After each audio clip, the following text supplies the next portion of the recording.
ہمیں ذرا گائے پر شبہ پڑ گیا ہے کس طرح کی ذبح کرنی چاہیے. وَإِنَّا انشاءاللہ لَمُهْتَدُونَ، اگر اللہ نے چاہا تو ضرور ہم ہدایت پا جائیں گے. پھر اللہ تعالیٰ نے فرمایا کہ قَالَ إِنَّهُ يَقُولُ إِنَّهَا بَقَرَةٌ لَا ذُلُولٌ تُثِيرُ الْأَرْضَ، گائیں اس طرح کی ہو کہ وہ کبھی کھیتی میں نہ چلائی گئی ہو، یعنی اس کو کبھی کام نہ اس سے لیا گیا ہو. بیل کو لوگ لگاتے تھے نا، جو کام آج ٹریکٹر سے لیا جاتا ہے وہ گائے بیل سے لیا جاتا تھا.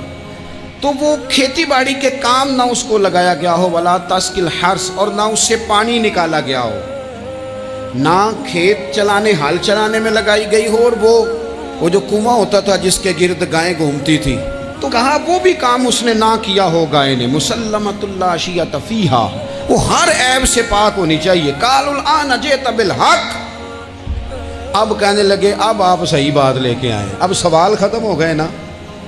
کہنے لگے اب آپ بات فذبحوہا، انہوں نے ذبح کر دی. وما کادوا یفعلون، پر ایسا کرتے نظر آتے، لگتا نہیں تھا کریں گے ذبح پر ذبح.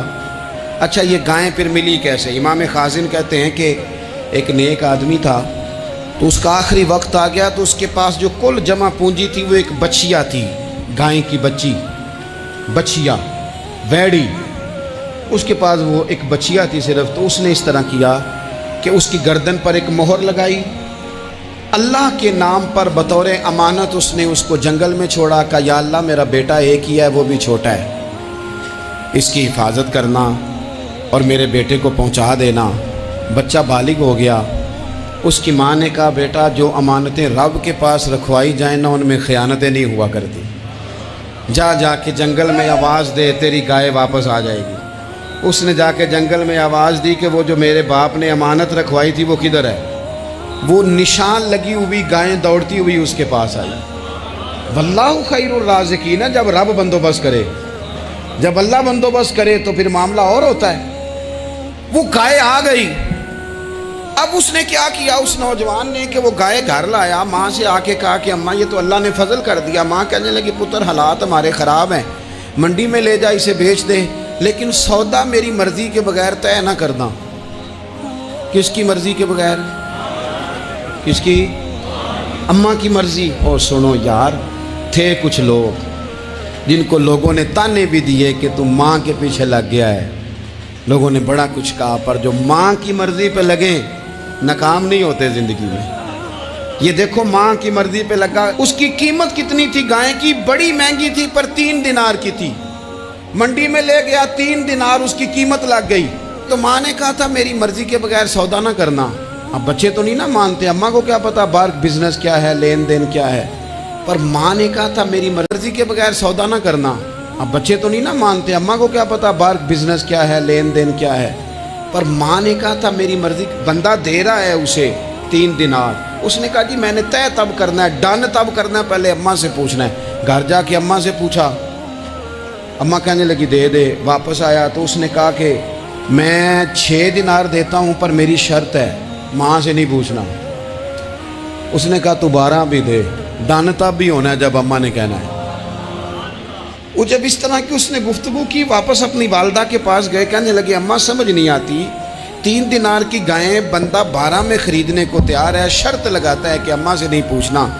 تو والدہ کہنے لگی پتر پہلے اس سے جا کے پوچھ کے آ وہ ہے کون. یہ کوئی روحانی معاملہ ہے، کوئی غیبی مدد ہے، پوچھ. اس سے جا کے پوچھا تو وہ کہنے لگا میں تو فرشتہ ہوں اللہ کا، تو نے گائیں بیچنی نہیں، اس لیے کہ تیرا باپ بھی نیک ہے، تیری ماں بھی نیک ہے، رب تیرے رزق میں برکت پیدا فرمانا چاہتا ہے. ماں باپ نیک ہونا رزق میں برکت ہو جاتی ہے. ماں باپ نیک ہوں، ان کی صالحیت کا اثر پہنچتا ہے بچوں تک. رزق حلال کما کے لانے والے ہوں تو گھر میں برکت ہوتی ہے. جا کے کہا کہ تیرے ماں باپ نیک تھے، اسے نہ بیچنا گائے کو، تو کیا کریں؟ کہنے لگے بنی اسرائیل والے سوال کر کے خود مشکل میں آ گئے. اب وہ ایسی گائے جو جوان بھی ہو، یہاں تو ہر غریب آدمی اپنی گائیں یہاں لگا دیتا ہے، کھیتی باڑی میں یہاں لگا دیتا ہے، کنویں میں پانی نکالنے میں تو یہاں تو ہر ایک کی گائیں. تو ایسی گائیں جس کا رنگ بھی اتنا پیارا ہو، زیادہ بوڑھی زیادہ بچی بھی نہ ہو، اور ابھی تک کھیت میں بھی نہ لگی ہو، وہ سوائے تیرے کہیں نہیں ہے۔ اس نے کہا چل پھر مہربانی کر بتا میں کتنے کو دوں گائیں، اگر وہ آ جائیں تو کتنے کو بیچنی ہے؟ اسے کہنا کوئی نہیں، ریٹ تو زیادہ کرنا ہی نہیں، ان سے کہنا گائے کے اندر سے گوشت نکال دیں اور جتنا گوشت ہے اتنے پیسے بھر دیں، اس کی کھلڑی بھر دیں۔ اب وہ بنی اسرائیل والے ڈھونڈتے ڈھونڈتے ڈھونڈتے ڈھونڈتے پہنچ گئے، کہا جناب گائیں 3 دینار کیا 6 لے لو۔ اس نے کہا نہ بھائی، ذبح کروں گا، گوشت نکالوں گا، جتنا وزن گوشت کا اتنے پیسے بھرو گے کھال میں تو پھر گائے تمہیں ملے گی۔ اب مجبور تھے، کیا کرتے؟ ابن کثیر حدیث لائے ہیں، امام سیوطی نے در منصور میں بھی لکھی ہے، نبی پاک صلی اللہ علیہ وسلم نے فرمایا سنو جوانوں اور اسے دل کی تختی پہ لکھو، نبی پاک علیہ السلام نے فرمایا اگر بنی اسرائیل والے زیادہ سوال نہ کرتے تو اتنی مشکل کا شکار نہ ہوتے۔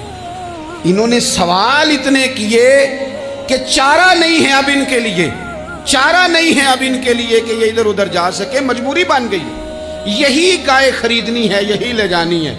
اب اتنا سارا مال جمع کر کے وہ گائے خریدی، ذبح کی، تو مقتول کو جب اس کا ایک حصہ مارا تو اس نے اٹھ کے کہہ دیا یہ جو مدعی بنا ہوا ہے نا، یہی تو میرا قاتل ہے، یہی تو میرا قاتل ہے، یہی تو ہے، اس نے یہ